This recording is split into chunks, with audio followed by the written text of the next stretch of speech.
In this video, we'll talk about a smart move by Japan. We'll discuss how Japan, by taking proactive action, reduced its dependence on China for rare earths. We'll see how an incident occurs and Japan learns from it and immediately takes this important step. And we'll also see how this can become a template for other countries that are dependent on China for rare earths.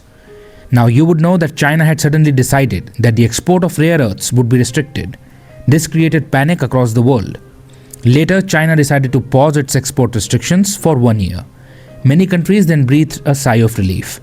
But this incident made it clear that countries will have to make changes in their rare earth strategy. Just like Japan, they too will have to take some important steps in this direction as soon as possible. Because China can weaponize the rare earths trade at any time. China can wake up any day and say that it will not provide rare earth elements. In such a situation, the industries of other countries will suffer. Because rare earth elements and high-performance magnets are used in many sectors today. In sectors like automotive and robotics, work cannot continue without them. So if China weaponizes the rare earth supply chain, many countries around the world may face problems. Japan had understood this very point 15 years ago. The year was 2010. Near the Senkaku Islands in the East China Sea, Japan's Coast Guard vessels were present. A Chinese fishing boat collides with them. This creates tensions between Japan and China. To punish Japan, China chooses the path of a trade blockade. It imposes a ban on the export of rare earth minerals sent to Japan. This puts the Japanese industry into panic. Japan's automobile sector goes into shock. Because high-performance magnets are required to manufacture cars, and rare earths are needed to produce those magnets. And at that time, Japan was dependent on China for almost 90% of its rare earth mineral imports. So this single incident exposed Japan's vulnerability. Because with just a bit of arm twisting by China, rare earth prices in Japan had increased more than tenfold. Hence, Japan learned an important lesson. It had to reduce its dependence on China at any cost. After this incident, Japan decided to address its vulnerability in rare earths. To avoid facing such shortages and price hikes in the future, Japan started stockpiling rare earths. It focused on building strategic reserves. To reduce imports, it began recycling and reusing them. It also started investing in alternative technologies. To reduce its dependence on China, Japan began partnering with other countries on rare earth projects. For instance, it made a deal with Australia. Japan partnered with Australia's Lynas Rare Earths Company, which is the world's largest rare earth producer after China. By doing this, Japan arranged to secure rare earth minerals from outside China. Then, after identifying the needs of Japanese industries, Japanese companies invested in facilities that could process and refine critical minerals. So what did Japan do? It reduced its consumption of rare earths, so the requirement would decrease. Then whatever requirement remained, it decided to produce it domestically, plus it partnered with other countries. It recycled and reused materials. It stockpiled for the future, and it searched for alternative materials. Japan carried out all this in a planned manner. As a result of these efforts, Japan, which a few years ago was dependent on Chinese rare earths for more than 90% of its needs, has today reduced its dependence on China to below 60%. Obviously, dependence does not decrease overnight. It takes time.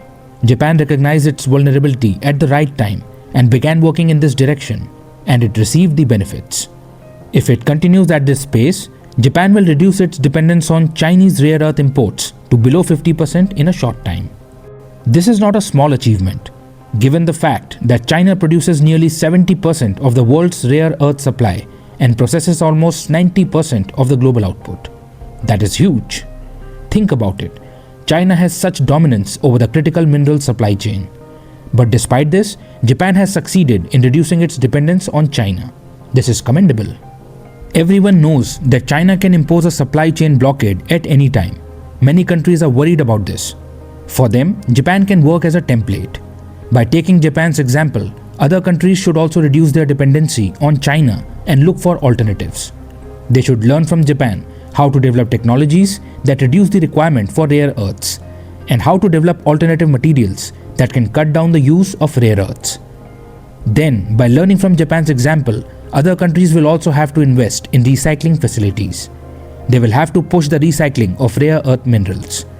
Japan is cleverly not only developing mines within its own territory, but also investing in mines in other countries like Australia. It is building reserves of critical minerals through stockpiling. It is working with a forward-looking approach. This is the speciality of countries like Japan. They immediately identify a problem and address it. Think about it.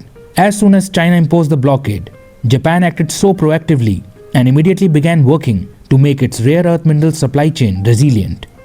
Can you imagine? Within 1 month of China imposing the blockade in 2010, Japan had already prepared a budget of 100 billion Japanese yen to deal with this problem.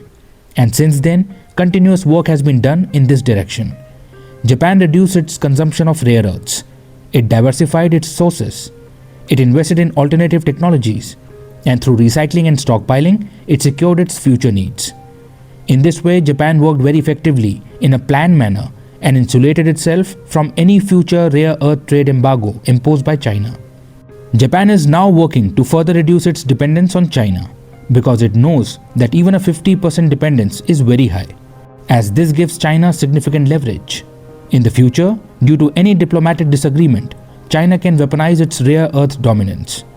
Just like Japan, other countries should also recognize their rare earth supply chain vulnerabilities in time, and they should address their over-dependence on China. You see, relying on a single country or a small group of countries for the supply of important commodities can be very risky. It needs to be diversified. Japan has proved that this is possible through a comprehensive, multi-pronged approach. The United States and Europe also heavily rely on Chinese rare earths. Gradually, they too are now trying to develop their domestic capabilities. Similarly, like-minded countries should come together, collaborate with each other, and reduce rare earth supply chain vulnerabilities. With the increasing demand for rare earths, they should ramp up domestic mining and refining. They should diversify their sources. They should invest in alternative technologies and materials. And they should build strategic reserves of critical minerals. That is the way forward.